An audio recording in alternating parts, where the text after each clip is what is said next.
Bonjour à toutes et à tous. Merci d'être avec nous. On est ravis de vous accueillir pour ce webinaire pour découvrir le nouveau dispositif de formation, évaluation des risques professionnels et analyse des accidents de travail. Je suis Aurélien Poirier, contrôleur de sécurité. Je suis accompagné aujourd'hui d'Anne-Cécile Lecor et d'une équipe qui est avec nous pour la mise en place de ce webinaire. Avant de commencer le webinaire, on est toujours sur le même principe, quelques consignes que nous vous remercions de respecter. On vous invite à poser vos questions en cliquant sur l'onglet questions qui va se trouver sur votre écran. On essaiera de répondre aux questions qui seront posées à la fin de chaque séquence. Le webinaire va se découper en 3 grands temps. On reviendra également vers vous pour les questions plus techniques, avec la balque DRP habilitation, pour apporter des éléments de réponse complémentaires et on peut aussi aller jusqu'à, la proposition de temps d'échange spécifique. Vous pouvez partager vos opinions en direct et échanger dans le chat et à l'issue de ce webinaire, vous recevrez un lien, qui contiendra le replay de ce webinaire et les supports qui sont associés. Toute l'animation de réseau qu'on fait a toujours le même objectif, c'est, de démultiplier qualitativement l'offre de formation du réseau assurance maladie et risques professionnels et INRS à vos côtés et c'est aussi et surtout de contribuer à la prévention des risques professionnels au sein des entreprises. Les 3 temps du webinaire sont les suivants. Donc on va revenir sur les notions de contexte de développement du dispositif, évaluation des risques professionnels et analyse d'accidents de travail. On va revenir sur la notion d'articulation de ce nouveau dispositif, les objectifs et les acteurs. Et enfin, on ira vers les notions de modalité d'habilitation, incluant la notion de montée en compétences pour les formatrices et formateurs. En introduction, la CARSAT Bretagne à vos côtés dès l'entrée dans la vie professionnelle. Donc on accompagne l'ensemble des salariés sur plusieurs missions. On intervient sur le champ de la prévention des risques professionnels auprès des entreprises, ce qui fait partie du cœur de l'offre de démultiplication de l'offre de formation du réseau, avec une offre de services et des accompagnements par les préventrices et préventeurs. On a une partie service social qui vise à protéger la santé des salariés et des indépendants, notamment sur le fait de favoriser le maintien en emploi et de sécuriser les parcours en santé. Le compte professionnel de prévention qui permet d'accompagner les salariés des entreprises dont les employés sont exposés à un ou plusieurs facteurs de risque, ce qu'on appelle communément la notion de pénibilité au travail. La carrière et la retraite, avec la préparation et le paiement de la retraite par répartition. Et une mission qui s'appelle l'action sociale retraite, qui vise à accompagner les seniors, notamment dans le fait du bien vieillir et du maintien en forme le plus longtemps possible.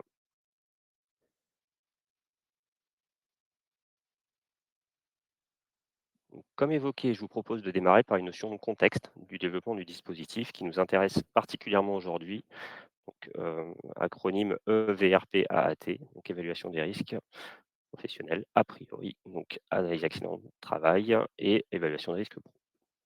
Alors ce dispositif, il intervient dans la logique d'accompagnement des établissements, spécifique qui est proposé par la CARSAT Bretagne avec des établissements qui sont sélectionnés.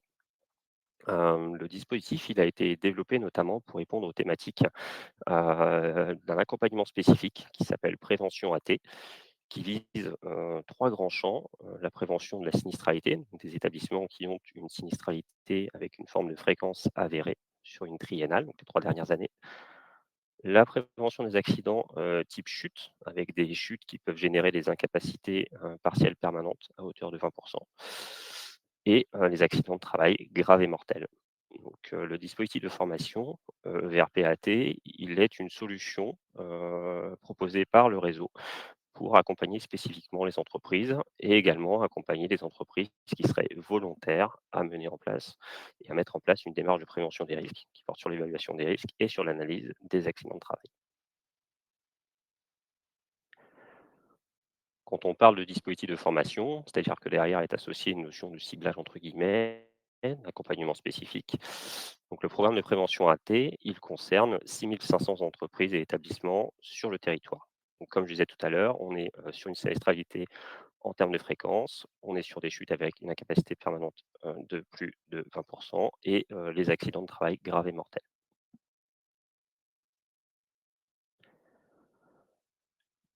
En termes d'idées et d'articulation, ça va faire le lien avec, ce que je vais aborder tout à l'heure. On est sur un principe de formation-action C'est-à-dire qu'on a, à la fois une montée en compétences et la mise en œuvre d'actions, au sein des établissements, ce qui fait qu'on vise avant tout l'autonomie de l'entreprise, de l'établissement dans le cadre de sa démarche de prévention des risques professionnels.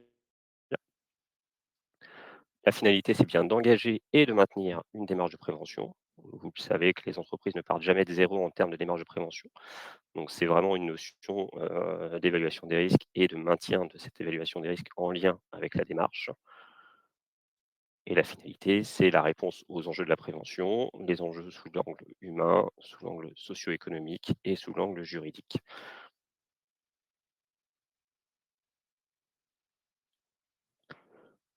Ce dispositif, il fait suite à un autre dispositif qui existait, qui est, en cours de remplacement, donc on est dans une phase de transition, j'y reviendrai tout à l'heure. Donc, on avait un dispositif qui s'appelait évaluation des risques professionnels, salariés désignés compétents. Et en 2026, du coup, à compter du 1er février, on bascule vers le dispositif de formation qui est l'objet de ce webinaire, évaluation des risques professionnels et analyse accident de travail. Je vais un peu plus dans les notions de calendrier de déploiement. À fin janvier 2026, nous étions sur les dernières instructions en commission nationale d'habilitation pour le dispositif évaluation des risques professionnels et salariés désignés compétents. C'est-à-dire que depuis la fin du mois de janvier, il n'y a plus de demandes d'habilitation qui sont transmises vers la commission nationale d'habilitation pour ce dispositif. La deuxième phase du calendrier, c'est donc le démarrage de l'instruction des demandes pour le dispositif évaluation des risques professionnels et analyse accident de travail, donc pour les majors en lien direct avec la Commission nationale d'habilitation et pour les organismes de formation régionaux en lien avec nos services.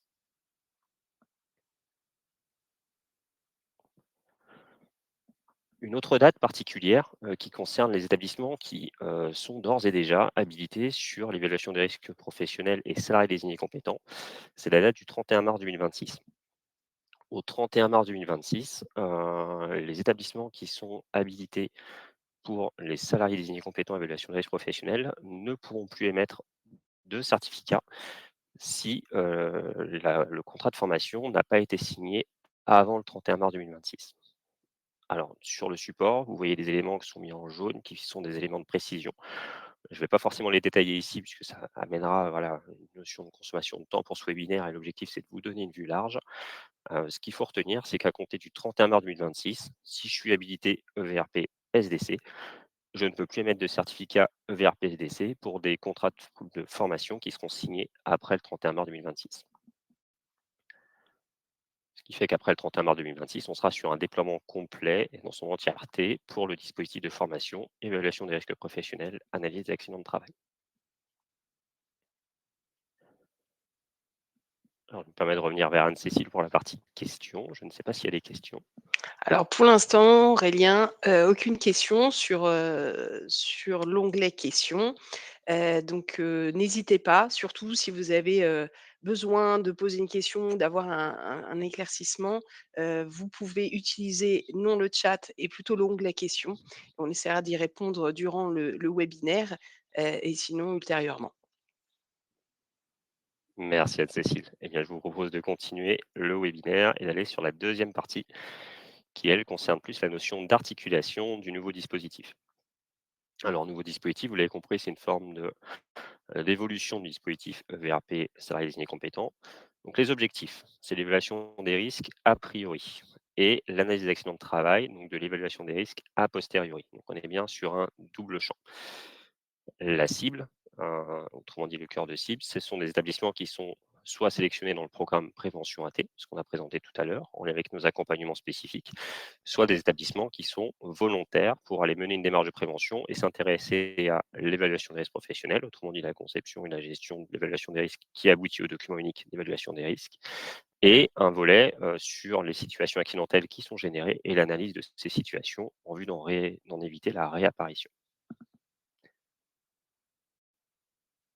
Dans ce dispositif, évaluation des risques professionnels, analyse des accidents de travail, le document de référence, il cible 3 types d'acteurs. C'est-à-dire qu'on va venir avoir une action sur 3 niveaux d'acteurs qui sont engagés. Le premier niveau d'acteurs, c'est le niveau dirigeant, qui ont pour rôle, d'engager et de mener la démarche de prévention. Ensuite, on va trouver le niveau d'acteurs des référents, qui seront désignés par le dirigeant et qui seront les fers de lance, c'est-à-dire que c'est eux qui vont aller mettre en œuvre la démarche de prévention en lien avec le dirigeant. Et on a un dernier niveau d'acteurs qui concerne les travailleurs, qui seront les bénéficiaires directs de l'amélioration des conditions de travail. Donc ce sont bien les 3 niveaux d'acteurs que vous allez pouvoir retrouver dans le document de référence, disponible sur la page des multiplications du site de l'INRS. En termes de niveau d'acteurs, on a à chaque fois, dans le document de référence, des domaines de compétences et des compétences associées. Pour le dirigeant, on va avoir un domaine de compétences qui vise à engager l'entreprise dans une démarche d'analyse des risques professionnels, avec 2 compétences associées. Élaborer une stratégie d'analyse des risques professionnels de l'entreprise à partir d'un état des lieux partagé. Et la deuxième compétence qui est d'allouer les ressources nécessaires pour garantir la mise en œuvre d'une démarche pérenne d'analyse des risques professionnels au sein de l'entreprise. Donc a priori et a posteriori, après malheureusement la survenue de situations d'accident, si jamais c'est le cas. Donc on voit qu'on a une notion d'état des lieux partagé, donc assez rapidement on comprend qu'il y a une interaction avec l'ensemble des 2 autres acteurs qui sont abordés dans le dispositif. Le dirigeant, dans le dispositif, vous avez une horloge là sur la partie en haut à droite, c'est-à-dire que la montée en compétence, elle va être faite sur une journée et dans les stratégies développées, on est sur un accompagnement et une montée en compétence qui est assurée par les caisses, en lien avec les organismes de formation ensuite qui démultiplieront la formation pour le deuxième niveau d'acteurs qui sont les référents. Les référents, on va retrouver 2 domaines de compétences associés. Le premier domaine de compétences, ce sera d'organiser, sous la responsabilité du dirigeant, la démarche d'analyse des risques professionnels. Avec 3 compétences associées, il va contribuer à l'état des lieux des pratiques prévention d'entreprise afin d'ajuster la démarche d'analyse des risques. Il va favoriser la démarche d'analyse pluridisciplinaire et participative en mobilisant les ressources allouées. Et il va contribuer à l'évaluation de la démarche d'analyse des risques professionnels pour favoriser sa pérennité, autrement dit son inscription dans le temps. Associé à ça, on va avoir un deuxième domaine de compétences qui est de mettre en œuvre une démarche d'analyse des risques professionnels qui répond à la stratégie définie par le dirigeant. Donc, déployer une démarche d'analyse des risques professionnels par une approche a priori, évaluation des risques professionnels, qui conduit à l'édition du document unique. Il va être amené à déployer la démarche d'analyse des risques professionnels par une approche a posteriori, donc l'analyse des accidents de travail. Et associé à ça, on va retrouver la sixième compétence qui vise à proposer un plan d'action en lien avec l'analyse des risques professionnels pour faciliter la prise de décision. Donc on est vraiment sur une interaction dans ce dispositif entre un binôme dirigeant et référent. En termes de durée de formation, et je vais présenter sur la diapo d'après, une forme de synopsis. En fait, les temps de formation, ils vont se monter sur plusieurs séquences. La notion de prérequis avec les modules base en prévention, donc 4 modules de 2 heures qui vont constituer déjà un premier temps de formation et de montée en compétences pour le référent. Puis après, un temps de formation à proprement parler avec les organismes de formation habilités qui va se décliner en 2 jours, puis une intersession, puis 2 jours de formation. Sur la diapo d'après, vous avez le synopsis de la formation du référent qui vient détailler ces différents temps de formation avec les prérequis que j'évoquais, base en prévention. La journée 1, où on va venir faire un accueil et préparer la notion de démarche d'analyse des risques, l'organisation d'une démarche d'analyse des risques et l'analyse de situation de travail. On va bien venir travailler sur des situations de travail réelles. En journée, on va poursuivre la notion d'analyse de situation de travail et aller vers l'identification des causes profondes d'un accident de travail. On va poursuivre cette partie-là l'après-midi et on va avoir une partie d'épreuve certificative qui va constituer l'analyse d'une situation accidentelle. Ensuite, on va aller sur la notion de proposition de mesures de prévention qui sont issues de l'analyse. À l'issue du jour 2, on va avoir un temps d'intercession d'entreprise qui va viser à mettre en œuvre les compétences acquises en jour 1 et jour 2 au sein de l'entreprise en vue d'en faire retour et en vue d'amorcer la pompe. On est bien sur un principe de formation-action, c'est-à-dire qu'on attend à ce que l'entreprise elle progresse pendant le parcours de formation. On le disait en introduction, la notion c'est toujours la même et l'enjeu est toujours le même, c'est de rendre les entreprises autonomes en termes de démarche de prévention des risques professionnels. Lors du réaccueil, donc on va avoir un jour 3 avec l'organisation de la démarche d'évaluation des risques professionnels et l'analyse et l'évaluation des risques professionnels, qui permettra d'aller jusqu'à la construction d'un plan d'action pour aider la prise de décision. Donc on fait lien avec les compétences que j'évoquais tout à l'heure. Et ensuite, on aura une notion d'évaluation certificative du référent, où en fait, on va aller s'appuyer sur les travaux d'intercession et la conduite de la démarche d'évaluation des risques professionnels au sein de l'entreprise. L'idée, c'est d'identifier et d'être en capacité d'évaluer, la capacité qu'a eu l'entreprise à se mobiliser et à engager des travaux concrets pour, aboutir dans sa démarche d'évaluation des risques professionnels. L'après-midi, on sera sur la notion d'amélioration des pratiques de la démarche d'analyse des risques professionnels et une partie synthèse des perspectives. Pardon. Cette formation-là, vous avez noté sur la partie droite, elle est soumise à ce qu'on appelle un MAC, donc maintien et actualisation des compétences, qui se fera à 2 ans. L'idée, c'est plutôt une journée de regroupement et on est plutôt sur du retour d'expérience et des temps d'échange entre les référents qui seront montés en compétences, toujours dans l'idée d'accompagner et d'assurer l'autonomie des entreprises en termes de démarche de prévention des risques. J'ai évoqué la notion de travailleur dans le sens des acteurs du référentiel, donc du document de référence. Donc les travailleurs, on va retrouver dans le document de référence un domaine de compétences qui est de contribuer à la démarche d'analyse des risques professionnels. En compétence 1, c'est la capacité d'identifier et d'informer des situations dangereuses qui sont rencontrées pour caractériser les risques au plus près du travail réel. Et la compétence 2, c'est la capacité à proposer des mesures de prévention pour préserver sa santé et sa sécurité au travail. Donc comment ça se décline? Ça se décline par des sensibilisations qui sont menées en lien avec l'organisation de la prévention et le binôme dirigeant et référent. Et puis, ça vient s'appuyer également sur l'offre de formation du réseau assurance maladie risque professionnel INRS. Si je prends des formations telles que, par exemple, SST et PRAP, on voit bien que dans les compétences, on retrouve des notions de dialogue commun. Donc, la finalité, c'est bien de former à l'acquisition d'un socle de connaissances en prévention sur les secteurs ou les thématiques qui vont concerner directement les salariés dans le cadre de leur travail réel. Je me permets de revenir vers toi, Anne-Cécile, pour savoir s'il y a des questions suite à cette présentation de l'articulation. Oui, Aurélien, il y a quelques questions qui sont arrivées. Alors, la première question, c'est quelle est la différence entre cette formation, et la formation formateur de référent santé et sécurité au travail?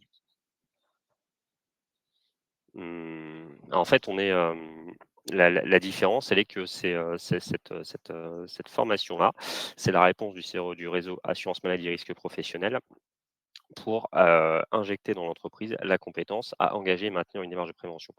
Donc en fait, on est sur une notion de réponse du réseau vis-à-vis des entreprises du régime général pour des établissements qui sont soit ciblés, donc accompagnés de manière spécifique sur une sinistralité qui est avérée, puisque, l'accompagnement dans Prévaté, ça se base sur une sinistralité qui est avérée, soit un engagement volontaire. Donc, en fait, la différence, c'est que le réseau assurance maladie risque professionnel INRS, borne, un parcours de formation-action pour, aider les entreprises à s'engager et ou à maintenir une démarche de prévention pérenne. On est pour moi sur 2 champs différents et une traduction du coup assez opérationnelle avec des travaux d'intercession, donc une expérimentation des compétences dans l'entreprise, qui va permettre à aboutir à la certification d'un référent. La différence, elle est plutôt là pour moi.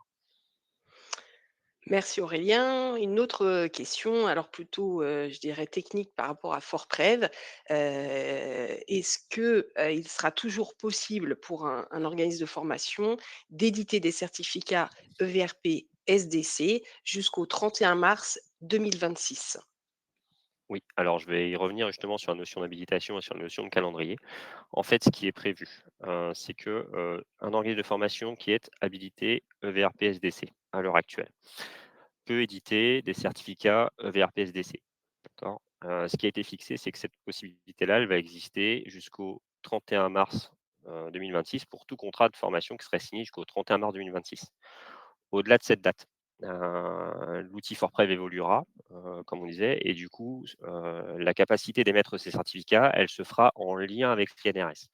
Donc dans la suite, du diaporama et du webinaire, je vais présenter ce qui a été retenu comme possibilité. C'est-à-dire que, ce qu'on demande, c'est que les procès-verbales, des, formations EVRP-SDC soient envoyés vers l'INRS avec les feuilles d'émargement, un ensemble de pièces et c'est sur base de ces réceptions, de pièces que, l'INRS émettra en direct des certificats EVRP-SDC. OK, merci Aurélien. 3e question, ou peut-être précision. Est-ce que la formation des dirigeants est uniquement réalisée par les CARSAT? Alors, à l'heure actuelle, ce qui est, en place, c'est que, Les établissements qui sont accompagnés de façon spécifique, ont la visite d'un préventeur, donc l'intervention d'un préventeur dans les murs et le préventeur oriente, vers, les formations qui sont animées par les CARSAT. À l'heure actuelle, le réseau, il n'interdit pas et n'exclut pas, la montée de sessions de formation de dirigeants, par les organismes de formation habilités. Nous, l'approche CARSAT Bretagne est qu'on est sur un travail partenarial, c'est-à-dire que, en fait, puisqu'on a des objectifs communs de démultiplier, qualitativement, l'offre de formation du réseau en vue de rendre les entreprises autonomes et en vue de faire, baisser la sinistralité, hein, donc accident de travail, maladie professionnelle notamment. On est plutôt nous dans de l'échange, sur, des planifications qui sont assurées par, les organismes de formation habilités et puis un échange en retour. C'est-à-dire que nous, on communique également sur les dates de session dirigeants, qu'on anime. Donc, il n'y a pas de réponse, fermée, définitive à cette question. Les dirigeants qui font l'objet d'accompagnements spécifiques sont vus par les CARSAT. On est transparent sur les dates d'animation, des formations dirigeants en caisse et on échange avec les organismes de formation habilités sur leurs éventuelles planifications de formation dirigeants pour les communiquer également au besoin. OK, merci Aurélien. Dernière question peut-être avant de continuer, dans le déroulement du webinaire. Les organismes de niveau 1 pourront former les dirigeants sur les 2 compétences? Pourront-ils former les dirigeants sur les 2 compétences? Ou, est-ce qu'il faudra, comme le PRAP, avoir un niveau 2 pour former les dirigeants et donc peut-être se heurter à des difficultés? Alors, à l'heure actuelle, hein, ce qui est certain, c'est que le dispositif, il porte sur, une habilitation. Donc l'habilitation, elle permet de monter en compétence et le dirigeant et les référents. On est toujours sur une montée en compétences complète, c'est-à-dire que l'ensemble des domaines de compétences, qui sont, précisés par le document de référence, font l'objet des montants en compétences prévus par les organismes de formation habilités. Là encore, s'il y a des questions, il ne faut pas hésiter à prendre contact avec nous, avec la BALC DRP Habilitation et puis on pourra reprévoir des temps d'échange complémentaires pour répondre aux questions plus précises.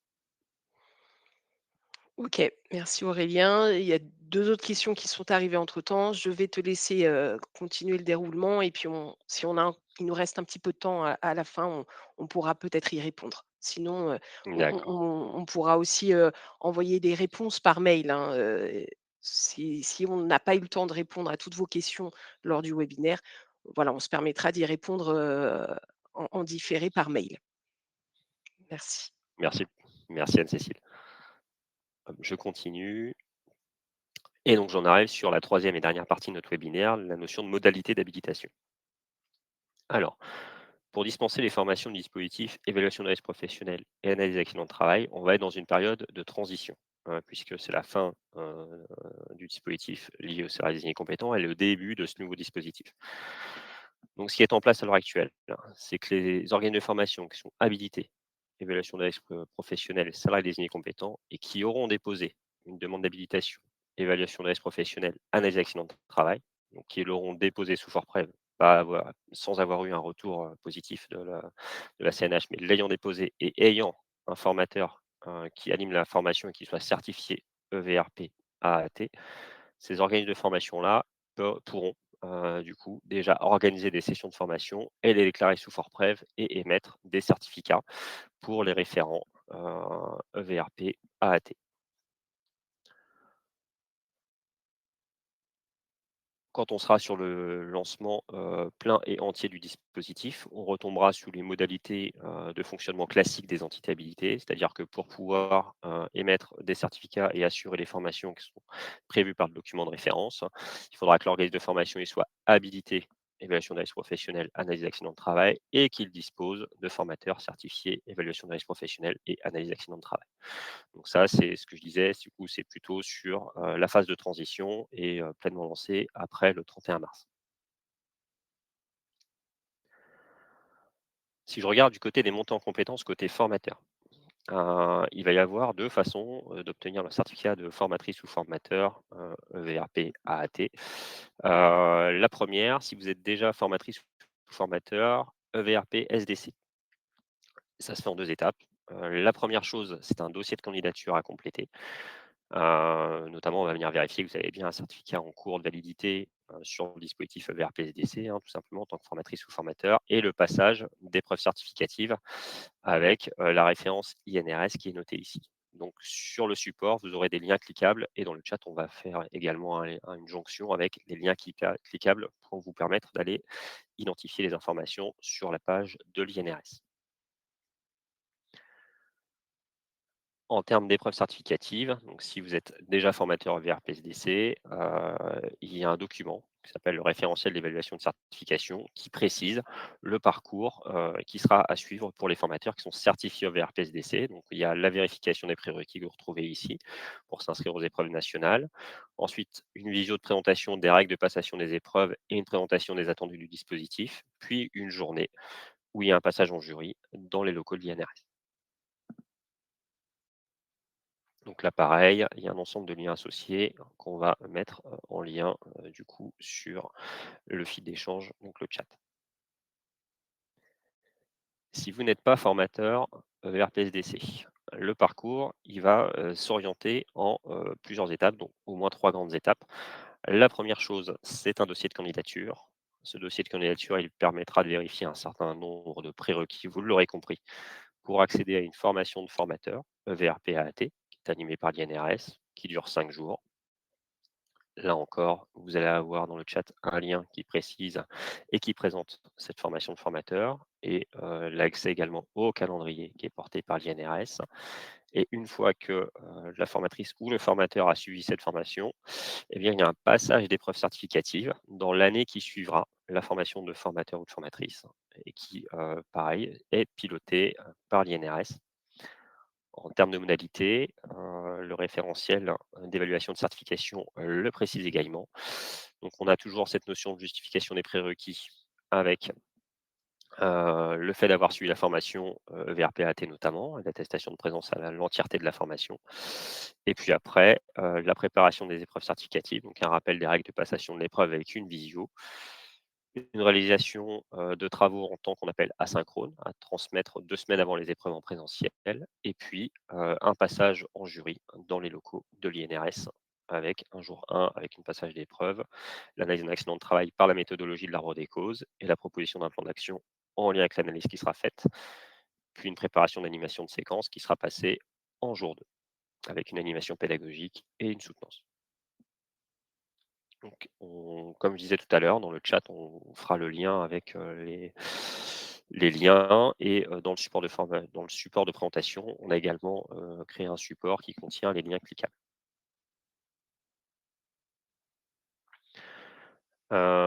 Pour maintenir les compétences de formatrice ou formateur VRPAT, c'est la participation à une journée de recoupement qui est proposée par l'INRS et c'est un certificat qui sera valide 3 ans, donc dans les 3 années, suivant l'obtention de la certification, il y aura, le fait de participer à cette journée de regroupement. Donc c'est une formation qui s'appuie sur les travaux préparatoires, des exposés débats, des échanges, des travaux en groupe et qui se conclura par la rédaction d'un plan d'action individuel. Là encore, les documents de référence et documents cadres des dispositifs permettent de fixer le cadre applicable et le périmètre applicable. En termes de modalités d'habilitation, on fonctionne toujours sur la même logique. On a une instruction administrative côté organisme de formation, une instruction technico-pédagogique, qui se fait en caisse, donc en CARSAT et puis un envoi, en avis, via la commission nationale d'habilitation. Le cahier des charges des dispositions spécifiques, dans sa dernière version, la version 2 de février 2026, précise l'ensemble des éléments attendus qui sont à déposer sous fort preuve pour démarrer l'instruction. Et je reviens vers toi, Anne-Cécile, pour la dernière partie relative aux questions auxquelles je vais tenter de répondre. Oui, Aurélien. Alors, pour une même entreprise, la formation du dirigeant est-elle un prérequis pour la réalisation de formation du référent, notamment pour faciliter les travaux d'intercession en entreprise? Oui, bien sûr, en fait, on est vraiment sur, je le disais tout à l'heure, sur une notion de parcours de formation-action. Il serait assez, enfin, on se retrouverait sur un décalage potentiel si le dirigeant d'entreprise n'avait pas suivi la formation et n'avait pas perçu, ce qu'il y a au final en termes d'articulation et de dégagement de temps et de ressources allouées, puisque ça fait partie des compétences qui sont abordées, pour le référent et puis ensuite pour, les l'accompagnement des travailleurs, puisque, c'est un référent, mais c'est aussi une formation action pour, l'engagement et le maintien d'une démarche de prévention. Donc on sait que ça va concerner l'ensemble des salariés de l'entreprise. Donc oui, c'est un prérequis. OK, merci. Existe-t-il des passerelles, pardon, pour la certification pour les personnes non habilitées EVRP-SDC, mais qui auraient une grande expérience en santé, sécurité, travail? À l'heure actuelle, c'est pas prévu dans ce sens-là. Donc, pour moi, les réponses, elle est dans le document, d'évaluation et de certification des compétences, qui est disponible sur la page des multiplications des sites de l'INRS, et le parcours de formation est pas conçu comme ça. OK, merci Aurélien. Une question aussi, alors, un petit peu annexe, cette formation certifiante, alors, bon, je pense qu'on a déjà la réponse, mais, sera-t-elle possible d'être financée par le CPF? Alors là, à l'heure actuelle, le financement CPF induirait un enregistrement au répertoire spécifique. À l'heure actuelle, j'ai pas d'éléments abondants dans ce Mmh. sens-là, et du coup, je peux pas aborder de réponse, j'utilise mon joker. Il y a une autre question, alors, concernant, les autres, aussi programmes de prévention comme TMS Pro ou risques chimiques. La formation des acteurs en entreprise est subventionnable. En serait-il de même pour la formation des acteurs EVRP AAT? Alors là-dessus, pareil, ce que je vous proposerais, c'est des temps d'échange spécifiques, pour revenir sur ces points-là. Il y a effectivement des formations qui sont finançables. J'ai pas l'ensemble des éléments de réponse, donc je préfère rester prudent dans l'approche et vous proposer des temps d'échange spécifiques pour en échanger. Une dernière question, les certifications formateurs de formateurs SST PRAP permettent-elles de valider certaines compétences? Alors on va retrouver des éléments, hein, c'est certain, notamment dans la notion d'expérience de la formatrice ou du formateur. Donc oui, il y a des éléments communs, mais ça reste un dispositif à part entière, avec du coup un parcours de montée en compétences qui est lui aussi pour le coup à part entière. Merci Aurélien, pas d'autres questions. Eh bien écoutez, merci. Je vais aller vers la notion de conclusion de ce webinaire. Comme je l'avais précisé, vous recevrez le replay de ce webinaire par email dès la fin de ce webinaire, avec le support de présentation qui contiendra les liens cliquables. Voilà, vous pourrez aller directement sur les pages, spécifiées du site de l'INRS notamment. On vous propose, voilà, de répondre au questionnaire de satisfaction. Notre objectif, c'est qu'on nous aussi, on est dans une forme d'amélioration continue, donc on vous remercie de prendre du temps pour répondre à ce questionnaire et vous proposer des animations qui correspondent à vos attendus. Avec Anne-Cécile, on reste aussi, en contact avec vous, pour échanger, donc diverses façons de nous joindre, hein. Vous avez, bien entendu le site de la CARSAT Bretagne. L'adresse mail où, voilà, les 2 personnes derrière l'adresse mail, c'est voilà, moi-même et Anne-Cécile, et l'adresse drp.habilitation@carsatbretagne.fr, et puis, également notre newsletter, qu'on appelle l'actu formation, qu'on continue de vous envoyer et de vous adresser. Heu, je vous remercie du temps que vous nous avez accordé, en espérant que ce webinaire vous a donné, voilà, des premiers éléments de réponse, et puis, restons à votre écoute, d'ici là. Merci à vous. Bonne journée. Merci, à bientôt, au revoir.